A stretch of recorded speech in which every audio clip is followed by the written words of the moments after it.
የጤና ባለሙያዎች ላቀረቡት የደሞዝና ጥቅማ ጥቅም ጥያቄ መንግስት ተገቢውን ምላሽ ሊሰጥ እንደሚገባ በዛሬው ዕለት ፓርቲዎች ገለጹ። ዋናው ተግባራችን የተፈናቀሉ ዜጎችን ወደ ቦታቸው መመለስና የትግራይን ህገ መንግስታዊ ወሰን ማረጋገጥ ነው ሲሉ ሌተናል ጄኔራል ታደሰ ወረደ ተናግረዋል። ጉዳዩን ይዘናል። በአዲስ አበባ ከተማ በትላንትናው ዕለት ለአንድ አንበሳ ትልቅ አቀባበል ተደርጎለታል። መረጃውን እንነግራችኋለን። ትውልደ ኢትዮጵያዊ የእስራኤል ብሔራዊ የእግር ኳስ ቡድን ተጫዋች ህይወቱ አለፈም። አንድ እንግሊዛዊ የሽንት ቤት ሌባ በእንግሊዝ ዳኛ ተቀጣ። ጤና ይስጥልን እንደምናላችሁ አሃዱ ኒውስ ኤንድ ፖለቲክስ የዩቲዩብ ቻናላችን ነው። እነዚህና ሌሎችንም መረጃዎች በሰዓታችን ለእናንተ እንናደርስ ነው። ናርዶስ አለማዩ አብሬያችሁ ቆያለሁ።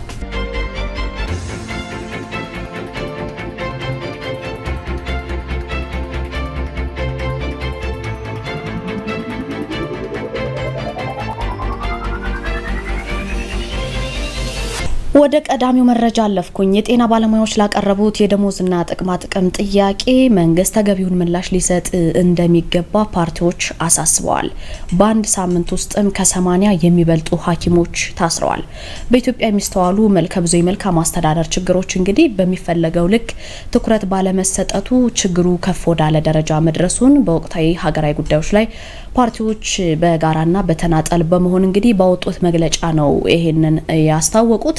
የኢትዮጵያ ሶሻል ዲሞክራቲክ ፓርቲ ወይም ሶዴፓ በሀገራችን ተንሰራፍተው የሚገኙት የመልካም አስተዳደር ችግሮች በሰላማዊ መንገድ ለቀረቡ የመብት ጥያቄዎች በየርከኑ ላሉ የመንግስት የሥራ ኃላፊዎች እንግዲህ እውቅናና ትኩረት በመነፈጋቸው ምክንያት ችግሮች ተወሳስበው ወደ ከፍተኛ የኑሮ ቀውስና ህልውና ስጋት ደርሷል ሲል ነው በመግለጫው እንግዲህ ያስታወቀው ማለት ነው። በተጨማሪም እንግዲህ ኢኮኖሚያዊ፣ ማህበራዊ፣ ፖለቲካዊ ችግሮች በሰላማዊ መንገድ ባለመፈታታቸው ወደ ኃይል እርምጃ እያደገ መጥቷልም ሲል አክሏል። የጤና ባለሙያዎች ደግሞ በሰላማዊ መንገድ በግልጽ ላቀረቡት የደሞዝና የጥቅማ ጥቅም ጥያቄዎች መንግስት ተገቢውን እውቅናና ትኩረት በመስጠት እንግዲህ አግባብነት ያለውን ወቅታዊ ምላሽ በመስጠት ለሀገሪቱ ሰላም መረጋጋት ያለውን ፋይዳ ማስተዋል መተግበር ይገባዋል ሲል ነው ያካተተው መግለጫው።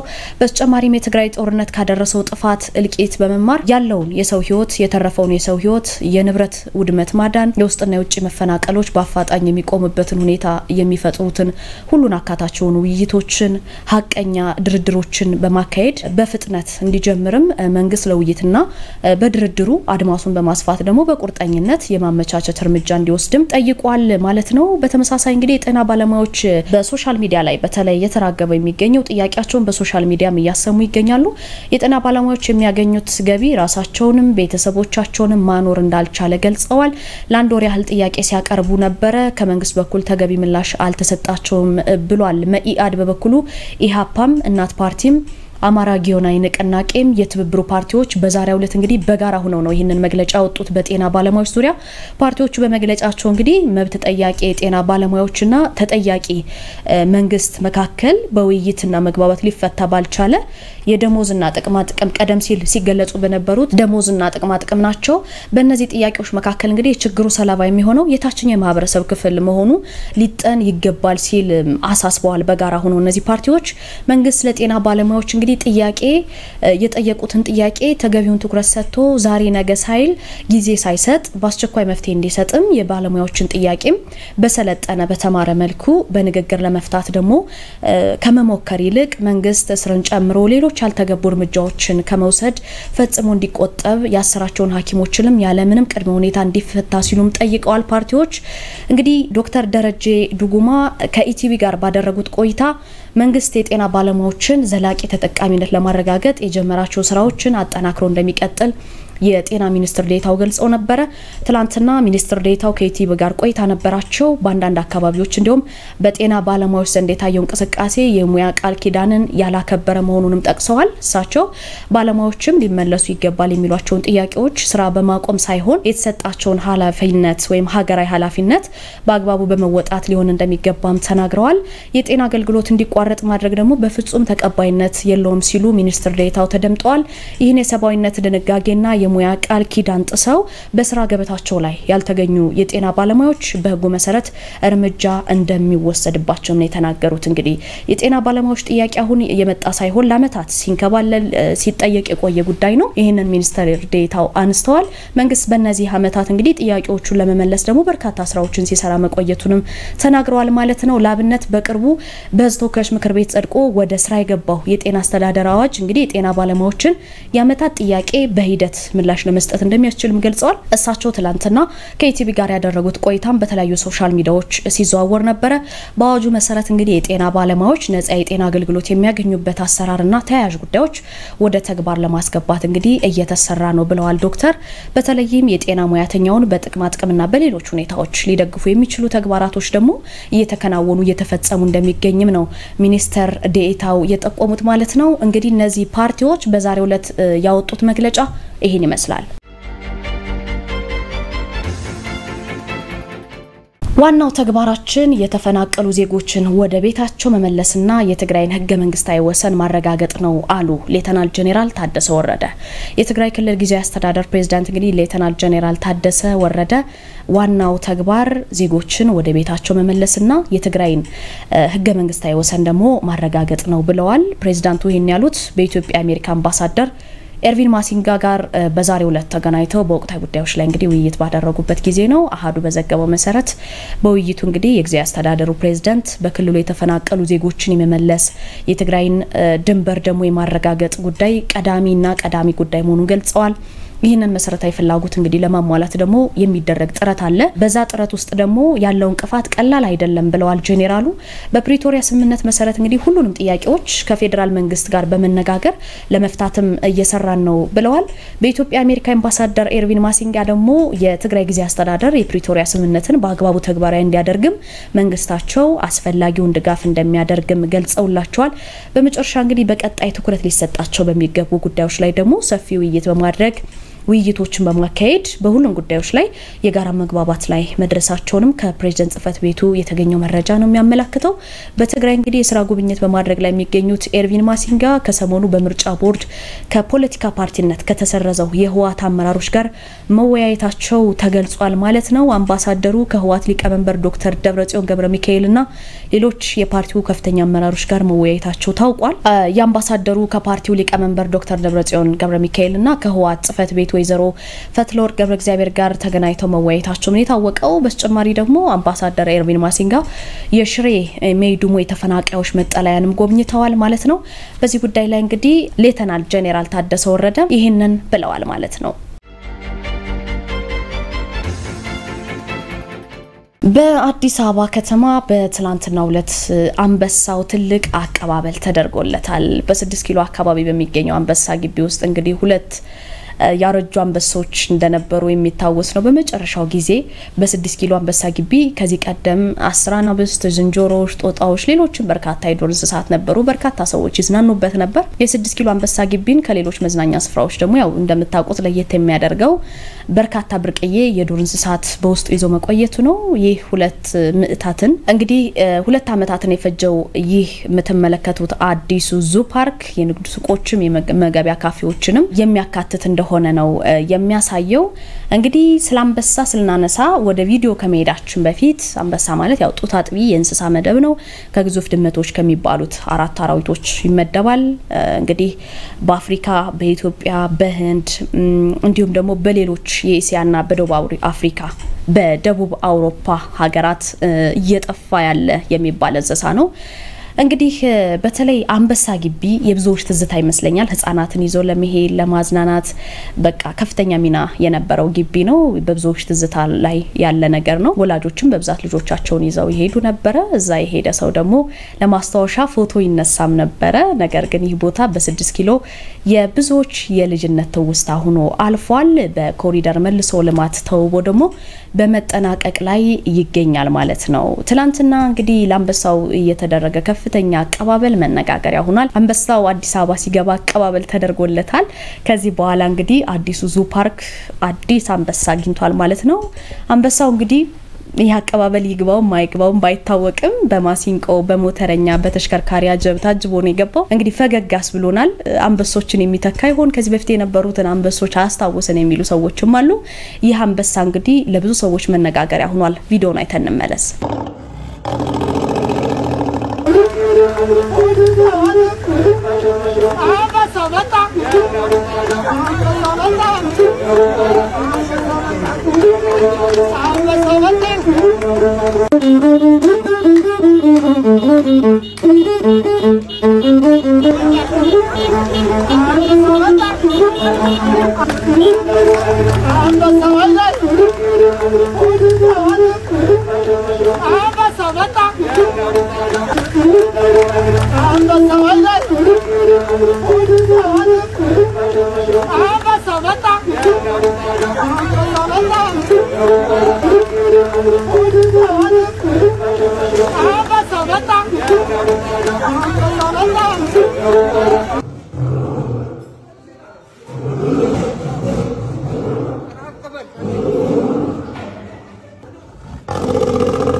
እንደተመለከታችሁት ነው እንግዲህ ይህ አንበሳ በትላንትናው ዕለት አቀባበል ተደርጎለታል በርካታ ሰዎችም ወደዛ በመሄድ እንግዲህ ለመጎብኘት እንደጓጉ በተለያዩ ሶሻል ሚዲያዎች ላይ ኢቲቪ ባጋራው በዚህ ምስል ላይ እንግዲህ በርካታ ሰዎች አስተያየታቸውን ሲሰጡ ነበር ማለት ነው ትውልደ ኢትዮጵያው የእስራኤል ብሔራዊ የእግር ኳስ ቡድን ተጫዋች ህይወቱ አለፈ ትውልደ ኢትዮጵያዊው የእግር ኳስ ቡድን ተጫዋች የነበረውና ትልቅ ተስፋ የተጣለበት ወጣት ጋዲ ክንዴ በደረሰበት ምክንያት ህይወቱ አልፏል የማካቢ ሃይፋ የእግር ኳስ ቡድን አማካኝና የቀድሞ ደግሞ የእስራኤል ብሔራዊ ቡድን ተጫዋች ነበረ በ32 አመቱ እንግዲህ ከዚህ ዓለም በሞት መለየቱን ጄሩሳሌም ፖስት ነው የዘገበው የአትሌቱ ሞት መንስኤ እንግዲህ ካንሰር እንደሆነ ነው የተጠቀሰው እንደምንጩ በዚህ ወር እንግዲህ ሃይፋ ውስጥ ሆስፒታል ገብቶ ቴል አቪቭ ወደሚገኝ የህክምና ማዕከል ተዘዋውሮ ህክምናውን ሲከታተል ነበር በኋላ ግን ህይወቱ ሊያልፍ ችሏል ከዚህ ሊያመልጥ አልቻለም ማለት ነው የሀገሪቱ የባህልና ስፖርት ሚኒስተር እንግዲህ በእግር ኳስ ተጫዋቹ ሞት ሀዘናቸውን ገልጸዋል የተለያዩ የዓለም ሚዲያዎችም በገጻቸው አስፍረውታል የሱን ፎቶና ሞቱን በማስመልከት የእስራኤል እግር ኳስ እንግዲህ ዛሬ እውነተኛ ኮከብ አጥቷል ጋዲ ጎበዝ ተጫዋች ነበር ሲልም ነው ያጋራው በ1994 ነበር ኢትዮጵያ ውስጥ የተወለደው በ3 አመቱ ግን ከቤተሰቡ ጋር ወደ እስራኤል ሄደ የስፖርት ህይወቱ የጀመረው እንግዲህ በወጣቶች ቡድን ውስጥ ነበር አማካዩ እንግዲህ ለኢየሩሳሌም ተጫውቷል በዚህ የውድድር ዘመን ደግሞ 1 ጎልና 3 አሲስት አድርጓል ተብሏል በተጨማሪም እንግዲህ ለእስራኤል ብሔራዊ ቡድን 10 ጨዋታዎችን አድርጎ 2 ጎሎችን ያስቆጠረ ልጅ ነው ጋዲ ክንዴ እንግዲህ ባለፉት ሳምንታት በሆስፒታል እንዲተኛ ካደረገው ውስብስብ የህክምና ትግል በኋላ ህይወቱ ሊያልፍ ችሏል ማለት ነው የኢየሩሳሌም አካባቢ ያሉ ሚዲያዎችና ሌሎችም በስፖርት ዙሪያ ያሉ ሚዲያዎች ፎቶውን ያጋሩት ነበር እንግዲህ በዚህ ተጫዋች ህልፈት ጄሩሳሌም ፖስት ሀዘኑን በገጹ አስፍሯል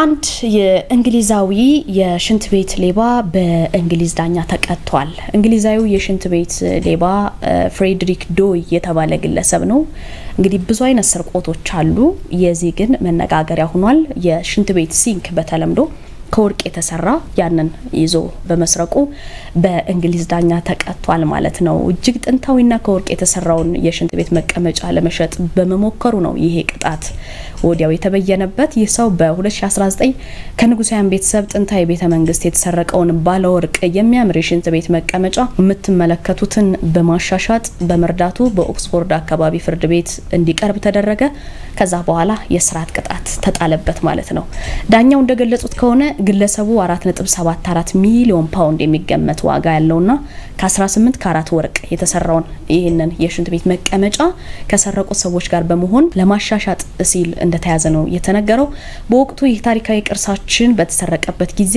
5 ሰዎች ከ98 ኪሎ ግራም በላይ የሚመዝነውን መቀመጫ ገብተው እንደሰረቁ ዳኛው አስረዳ። በአንድ ጣሊያናዊ ስነ ጥበብ ባለሙያ ነው የተሰራው የወርቅ ሽንት ቤት ነው። ይህ ውድ ቅርጽ ባለፈው አመት በኒውዮርክ በተካሄደ ጨረታ በ6.2 ሚሊዮን ዶላር እንደተሸጠ ዘጋርዲያን ዘግቦ ነበር። ከዚህ ከቅርሳችን ስርቆት ጋር በተያያዘ እንግዲህ በደህንነት ካሜራ ምስል ላይ ከሚታዩ 5 ሰዎች መካከል 2ቱ ብቻ ተይዘው ፍርድ እንደተቀበሉ ነው ዘገባው ያመለከተው ማለት ነው። ሌሎቹ አልተያዙም። እንግዲህ ይሄንን በማገዝ በማስተባበር ወንጀል የተከሰሰው ዶይ ወንጀል ፈጽሞ ከተገኘ ደግሞ ወደፊት የሚተገበር የስር ቅጣት ነው ወይም ደግሞ ቅጣቱ ከፍ ሊል ይችላል። ይሄንን የሽንት ቤት መቀመጫ በመስረቁ ምክንያት ማለት ነው። እንግዲህ ይሄንን የተጣለበትን ቅጣት በተለያዩ ሚዲያዎች ሲዘገብ ነበር። እኛ ከስካይ ወደ እናንተ አደረሰን። ውድ ተመልካቾቻችን ከኔጋ የነበረን ዜናዎች እነዚህን ይመስሉ ነበር። ከሀገር ውስጥም ከውጭም የመራረጥናቸው ለእናንተ የሆኑ ያላቸው ዜናዎች እነዚህ ነበሩ።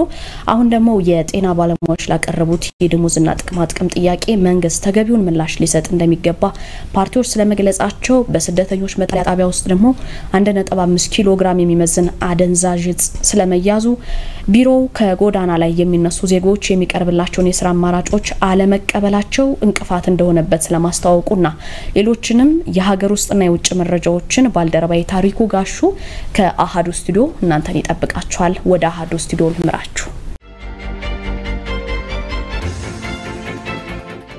አሃዱ ልሳኑን እየመራው ታሪኩ ጋሹ በመስተንግዶ ቴክኒኩን በመቆጣጠር ፍጹም የሽጥላን አብረናችሁ ቆይታ እያደረግን እንገኛለን። የሀገር ውስጥ አንኳር ዘገባዎቹን በማስቀደም እንጀምራለን።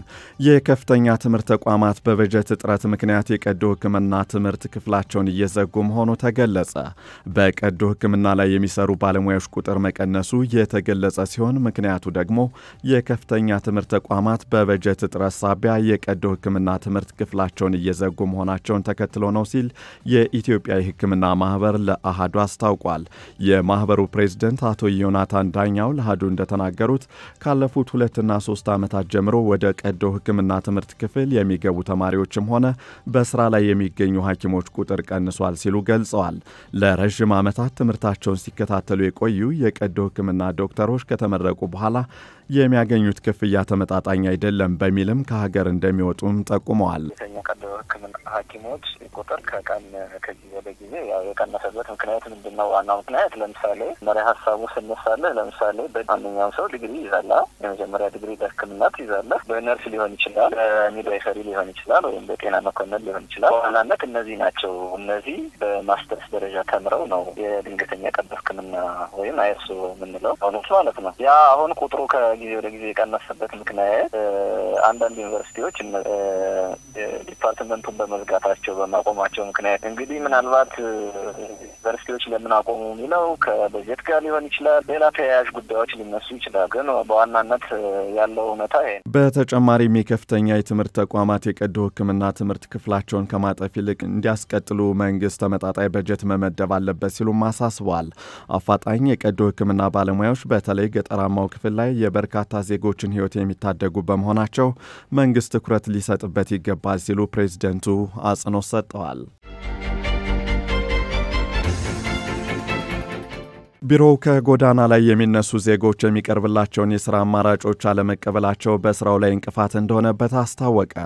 ዜጎች ጎዳና ላይ ከመዋላቸውና ከማደራቸው ጋር በተያያዘ ራሳቸው ላይ ከሚፈጥረው ጫና ባሻገር ከጎዳና ላይ ለማንሳት በሚደረገው ሂደት ውስጥ የሚቀርቡላቸውን የሥራ አማራጮች አለመቀበላቸው በስራው ላይ ፈተና መሆኑን የአዲስ አበባ ሴቶችና ሕፃናት እንዲሁም ማህበራዊ ጉዳይ ቢሮ ለአሃዱ አስታውቋል።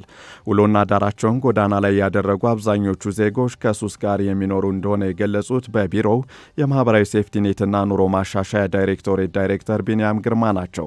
በዚህ ምክንያት ህፃናቱ ሳይቀር ማስቲሽ ይዘው የሚውሉና አረጋውያኑም የትራፊክ መብራት ላይ በመለመን ጊዜ እንደሚያሳልፉ በመግለጽ ከጎዳና ላይ ለመነሳትም የማይስማሙበት አግባብ በመኖሩ አማራጮችን በመጠቀም የማሳመን ስራዎች እንደሚሰሩ ተናግረዋል።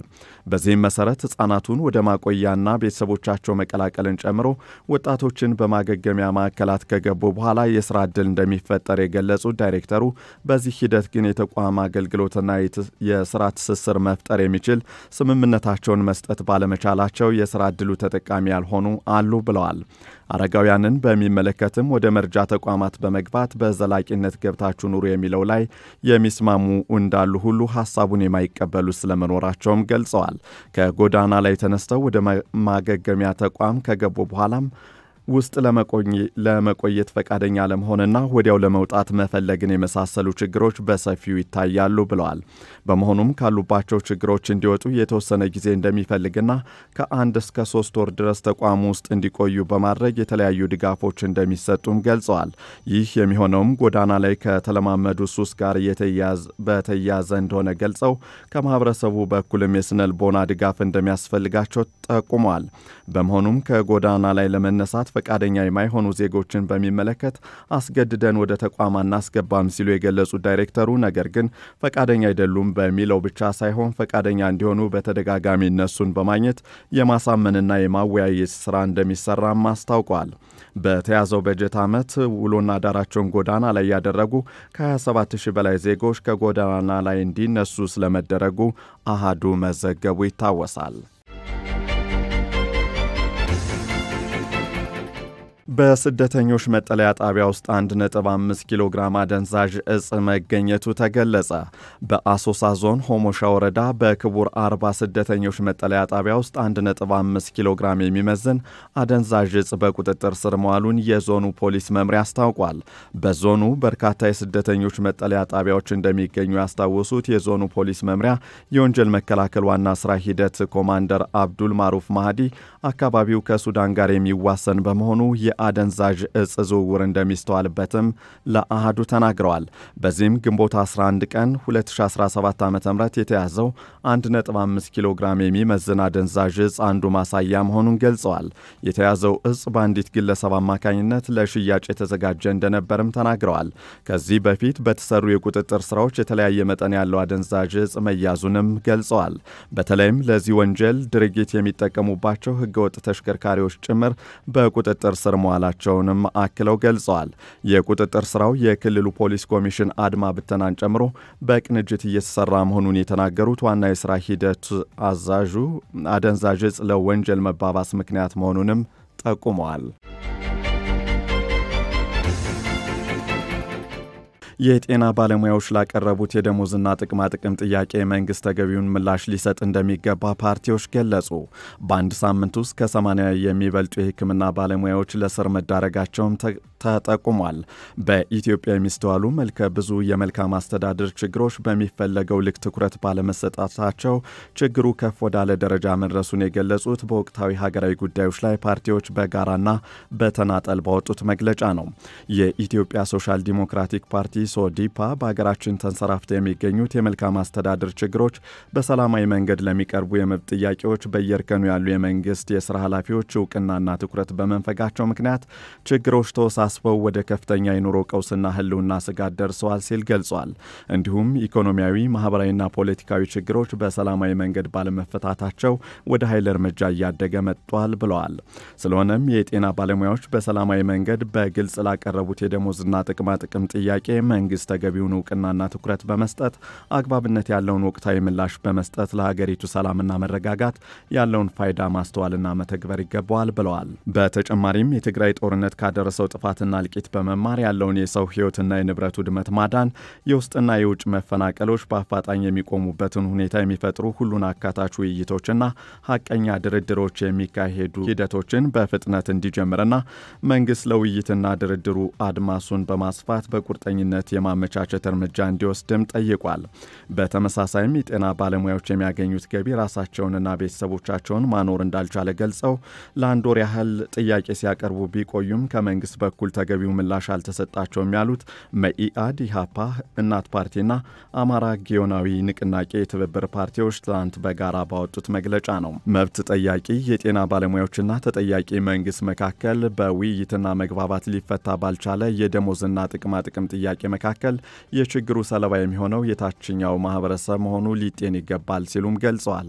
መንግስት ለጤና ባለሙያዎች ጥያቄ ተገቢውን ትኩረት ሰጥቶ ዛሬ ነገ ሳይል በአስቸኳይ መፍትሄ እንዲሰጥ የባለሙያ የባለሙያዎቹን ጥያቄ በሰለጠነ መልኩ በንግግር ለመፍታት ከመሞከር ይልቅ እስርን ጨምሮ ሌሎች ያልተገቡ እርምጃዎችን ከመውሰድ ፈጽሞ እንዲቆጠብና ያሰራቸውን ሐኪሞች ያለምንም ቅድመ ሁኔታ እንዲፈታም ጠይቀዋል። እንዲሁም በስራ ማቆም እንቅስቃሴው ክፉኛ የሚጎዳውን በተለይም ያለምንም አማራጭ የሚቀረውን የማህበረሰብ ክፍል ታሳቢ ያደረጉ አካሄዶች ሊታዩ ይገባል ሲሉ የትብብር ፓርቲዎቹ አጽንኦት ሰጥተዋል። በአዲስ አበባ በሚካሄዱ ጉባኤዎች ላይ የሚገኙ ተሳታፊዎችን ለተጨማሪ ቀናት እንዲቆዩ ማድረግና የኮንፈረንስ ቱሪዝምን መደገፍ እንደሚያስፈልግ ተገለጸ። ሰሞኑን በአዲስ አበባ ከተማ የተለያዩ ስብሰባዎች እየተካሄዱ ሲሆን ለአብነትም ዲጂታል ማንነት ላይ ያተኮረው አይዲ ፎር አፍሪካ ዓመታዊ ጠቅላላ ጉባኤ በአዲስ አበባ እየተካሄደ ይገኛል። የምስራቅ አፍሪካ የልማት በይነ መንግስታት ባለስልጣን ኢጋድ የአየር ጠባይ ትንበያና ትግበራ ማዕከል ከአጋር አካላት ጋር በመተባበር 7ኛው የአፍሪካ ቀንድ የአየር ንብረት ምልከታ መድረክ በተመሳሳይ በዚሁ በአዲስ አበባ እየተካሄደ ይገኛል። እነዚህንና መሰል ጉባኤዎችን በአዲስ አበባ ላለው የምጣኔ ሀብት እንቅስቃሴ ትስስርና ግንኙነት ለመፍጠር ያግዛሉ ያሉት አሃዱ ያነጋገራቸው የምጣኔ ሀብት እና የኢንቨስትመንት ባለሙያዎች ናቸው። እንደ የቢዝነስ እና ኢንቨስትመንት አማካሪው ከፈለኝ ኃይሉ ገለጻ ኮንፈረንስ ቱሪዝም ሲታሰብ የቪዛ አሰጣጥ፣ የእንግዶች አቀባበል፣ የእንግዶች ማረፊያ ክፍል እንዲሁም ኮንፈረንስ ወይም ጉባኤ የሚካሄድባቸው አዳራሾች በሚፈለገው ጥራትና ደረጃ ሊኖሩ ይገባል። በተጨማሪም ለጥቂት ቀናት ቆይታ የመጡ እንግዶችን በከተማዋ ቆይተው የንግድ ወይም የቢዝነስ እንቅስቃሴዎቻቸው እንዲያደርጉ እድሎችን ማመቻቸት ይገባል ሲሉም ገልጸዋል። አክለውም ኮንፈረንሶች በራሳቸው ኢንቨስትመንትን የመሳብ እድል እንዳላቸው ገልጸው የቢ2ቢ ወይም የቢዝነስ ለቢዝነስ ውይይቶች መደረግም አስፈላጊ ነው ብለዋል። ነገር ግን ጉባኤዎችን ከአዲስ አበባ ውጭ ባሉ ሌሎች ከተሞች ለማድረግ የሰላም ሁኔታ አስቻይ አለመሆኑን ጠቁመዋል።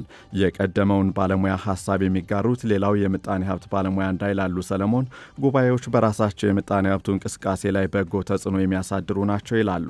ነገር ግን ተሳታፊዎች እነማን ናቸው፣ ለምን ያህል ጊዜ ያሉ ከሚለው አንጻር ጠቀሜታው ይለካልም ብለዋል። ከሰሞኑ የተደረገው የውጭ ሀገራትን በመክፈል ትርኢት እንዲታደሙ ማድረግ ጉዳቱ ያመዝናል ሲሉም ገልጸዋል። ኡጋንዳ፣ ኬንያና ሌሎች የአፍሪካ ሀገራት ኮንፈረንስ ቱሪዝምን በመሳብ ረገድ ከኢትዮጵያ ጋር ተፎካካሪ መሆናቸውን ያነሱት ባለሙያዎቹ አሁንም ቀሪ ስራዎች መሰራት እንዳለባቸው ገልጸዋል። ህወሓት ከፖለቲካ ፓርቲነት ተሰርዞ የሚያደርጋቸው እንቅስቃሴዎች ህጋዊ አይደሉም ሲሉ የህግ ባለሙያዎች ገለጹ። ፓርቲው ዳግም ህጋዊ ፈቃድ ካላገኘ ምንም የፖለቲካ እንቅስቃሴ ማድረግ ህገ ወጥነት ነው ሲሉ የህግና የፌዴራሊዝም ባለሙያዎች ለአሃዱ ገልጸዋል። አሃዱ ካነጋገራቸው የህግ ባለሙያዎች አንዱ የሆኑት አቶ ካሳሁን ሙላቱ ለአሃዱ እንደተናገሩት ከዚህ ቀደም የፍትህ ሚኒስቴር ጣልቃ ገብቶ ህጋዊ መሰረቱ ተመልሶለት ነበር። አሁን ላይ በህጉ መሰረት ፓርቲው ምንም አይነት የፖለቲካ እንቅስቃሴ ማድረግ አይችልም ሲሉ ተናግረዋል። ፓርቲው እያደረገ ያለው ነገር ከፕሪቶሪያው ስምምነት ጋር ይቃረናል ሲሉም ገልጸዋል። አክለውም የፓርቲው ጉዳዩን ለምርጫ ቦርድ አስተዳደራዊ መፍትሄ መጠየቅ ይችላል። ከዛም ካለፈ ለፌዴራል ከፍተኛ ፍርድ ቤት በ30 ቀናት ውስጥ አቤቱታ ማቅረብ ይችላል ሲሉም ገልጸዋል። የፌዴራሊዝምና የዓለም አቀፍ ፖለቲካ ባለሙያ የሆኑት ዶክተር ኃይለ ኢየሱስ ታዬ ለአሃዱ እንደገለጹት ከምርጫ ቦርድ ህጋዊ ሰውነቱን ያጣው ህወሓት በቀጣይ የሚያደርጋቸው ማንኛውም የፖለቲካ እንቅስቃሴዎች ህጋዊ ሊሆኑ እንደማይችሉ አጽንኦት ሰጥተዋል። የህወሓት ህጋዊ እውቅና የተወሰደው በህግ ፓርቲው ላይ የተጣለ ግዴታ በወቅቱ ሳይፈጸም በመቅረቱ ነው ሲሉም ገልጸዋል። በዚህም ፓርቲው ህጋዊ እውቅና ካልተመለሰለት በስተቀር በክልሉ ላይ ምንም አይነት ፖለቲካዊ እንቅስቃሴ ማድረግ አይችልም፣ ይህም ተጠያቂነትን ሊያስከትል ይችላል ሲሉ ገልጸዋል። አንኳር ዘገባዎቻችን እንደቀጠሉ ናቸው። ውድ ቤተሰቦቻችን አሁን ደግሞ በቀጥታ ወደ ውጭ አንኳር ዘገባዎቻችን እናልፋለን። በሞዛምቢክ በእንስሳት ጥበቃ ፓርክ ጉብኝት እያደረጉ የነበሩ 10 ሰዎች መገደላቸው ተሰማ። ግድያው በአካባቢው በሚንቀሳቀስና የአይኤስ ክንፍ በሆነ ታጣቂ ቡድን መፈጸሙም ተነግሯል። ኒሳ በተባለው የአገሪቱ ፓርክ በተፈጸመው በዚህ ጥቃት በርካታ የዱር እንስሳት ለአደጋ መጋለጣቸውም ተጠቁሟል። አሁን ላይም በፓርኩ የሚገኙ ከ2000 በላይ የአካባቢው ነዋሪዎች መፈናቀላቸው ተጠቁሟል። ግጭቱ በአካባቢው ከሚንቀሳቀሰው አልሻባብ ጋር ቢያዝም በአካባቢው የሚንቀሳቀሰው ይህ ቡድን ግን ስለ ጥቃቱ ያለው ነገር የለም ተብሏል። በሞዛምቢክ በርካታ የቱሪስት መዳረሻ ካምፖች ቢኖሩም አብዛኛዎቹ ታጣቂ ቡድኑ ስጋት ውስጥ የሚገኙ መሆናቸውም ተመላክቷል። የዘገባው ምንጭ ዘጋርዲያን ነው።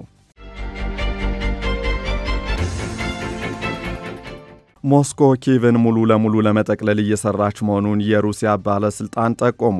በሁለቱ ሀገራት መካከል የተፈጠረው ጦርነት ከተፈታ በኋላ የዩክሬን እድል ወደ ሩሲያ መዋሃድ ነው ሲሉ የቀድሞው የሩሲያ ፕሬዝዳንት ሜድቬዴቭ ተናግረዋል። የዩክሬን መሪዎች ወታደራዊ እርምጃዎች ከተቋጨ በኋላ በአንዳንድ ሁኔታዎች አንድ አይነት ግዛት ወይም አንድ አይነት ዓለም አቀፍ ህጋዊ ሰውነትን ለመጠበቅና ለሰላማዊ እድገት እድልን ለማግኘት በተወሰኑ ሁኔታዎች ውስጥ የመጨረሻው እድል እንዲኖራቸውም ጠቁመዋል። ምንም እንኳን የዩክሬን መንግስት ሉዓላዊነት ባይኖረውም ሞስኮ ያለውን ወቅታዊ እውነታ ከግምት ውስጥ በማስገባት የጦርነቱን መንስኤዎች ለመፍታት ቅድመ ሁኔታ የሌለው ቀጥተኛ የሰላም ድርድር ለማድረግ ክፍት እንደሆነች ሜድቬዴቭ ተናግረዋል። ነገር ግን የዩክሬን መንግስት በሩሲያ በኃይል የተጠቀለሉ የኪየቭ ሉዓላዊ ግዛቶች እስካልተመለሱ ድረስ ምንም አይነት ድርድር ማድረግ እንደማይፈልግ አስታውቋል። ዘገባው የአርቲ ኒውስ ነው። የታንዛኒያው ፕሬዝዳንት በሀገራቸው ጉዳይ ጣልቃ የሚገቡ የጎረቤት ሀገራት ዜጎችን ማስጠንቀቃቸው ተገለጸ። ፕሬዝዳንት ሳሚያ ስሉሁ ሐሰን ይህን ማስጠንቀቂያ የሰጡት በጎረቤት ኬንያ የሚገኙ የማህበረሰብ አንቂዎች ወይም አክቲቪስቶች ያላግባብ በጉዳይ ገብተዋል በሚል ነው። ይህ አስተያየት መስጠት የጀመረው ኬንያዊ የህግ ባለሙያና የሰብአዊ መብት ተሟጋች ሉሳካ ከሀገር ካባረረች በኋላ መሆኑም ተገልጿል። መጪው ምርጫ ተከትሎ የሳሚያ ሐሰን መንግስት መብትን እያፈነ ነው በሚል ተደጋጋሚ ክስ እየቀረበበትም ይገኛል። ምስራቅ አፍሪካዊቷ ሀገር ታንዛኒያ በመጪው ጥቅምት በምታደርገው ምርጫ ቀጣይ መንግስቷን ትመርጣለች ተብሎም ይጠበቃል። የዘገባው ምንጭ ቢቢሲ ነው። 3 የአውሮፓ ሀገራት በእስራኤል ላይ ማዕቀብ ሊጥሉ እንደሚችሉ ማስጠንቀቃቸው ተገለጸ። የእንግሊዝ፣ የፈረንሳይና የካናዳ መሪዎች የእስራኤል ወታደራዊ ጥቃት በጋዛ መስፋፋቱን በጽኑ ተቃውመዋል ተብሏል። እስራኤል ጥቃቷን ካላቆመችና ለፍልስጤም ግዛት የእርዳታ አቅርቦት ላይ የተጣለውን እገዳ ካላነሳች ተጨባጭ እርምጃዎችን እንወስዳለን ሲሉ ማስጠንቀቃቸው ተጠቁሟል። የእንግሊዙ ጠቅላይ ሚኒስትር ኬር ስታርመር፣ የፈረንሳዩ ፕሬዝዳንት ኢማኑኤል ማክሮን እንዲሁም የካናዳው ጠቅላይ ሚኒስትር ማርክ ካርኒ በጋራ ባወጡት መግለጫ በተያዘው ዌስት ባንክ የእስራኤል የሰፈራ መስፋፋትን እንደማይደግፉም ተናግረዋል። በተያዘው ዌስት ባንክ ውስጥ የእስራኤል ሰፈራ ተባብሷል የተባለ ሲሆን በዚህ ግዛት 1000 ፍልስጤማውያን ተገድለዋል፣ በሺዎች የሚቆጠሩት ደግሞ ተፈናቅለዋል ነው የተባለው። መግለጫው የጠቅላይ ሚኒስትር ቤንያሚን ኔታንያሁ መንግስት ከመጋቢት 2 ጀምሮ የእርዳታ እገዳ በማድረግ በጋዛ ላይ የቦምብ ድብደባውን ባጠናከረበት ወቅት ኔዘርላንድስና የአውሮፓ ህብረት ከእስራኤል ጋር ያለውን የንግድ ስምምነት እንዲገመገም ጥያቄ ካቀረቡ ከሳምንታት በኋላ የተሰጠ ነውም ተብሏል። ዘገባው የአልጀዚራ ነው። ለነበረን ጊዜ ከልብ አድርገን እናመሰግናለን። ቻናላችንን ሰብስክራይብ ስላደረጋችሁ እናመሰግናለን። ዜናዎቻችን ሼር በማድረግ ደግሞ ለወዳጅ ዘመዶቻችሁ ለጓደኞቻችሁ አጋሩ። አሃዱ ኒውስ ኤንድ ፖለቲክስ ዩቲዩብ ቻናላችን ነው። በነገራችን ላይ የቲክቶክ ቻናልም አለን። አጫጭር መረጃዎችን በቲክቶክ ቻናላችን እንለቃለን። ለነበረን ጊዜ ከልብ አድርጌ አመሰግናለሁ። ናርዶስ አለማየሁ ከእናንተ ጋር ለጥቂቃዎች ቆይታ አደረኩ። በያላችሁበት ጥሩ ቀን ይሁንላችሁ።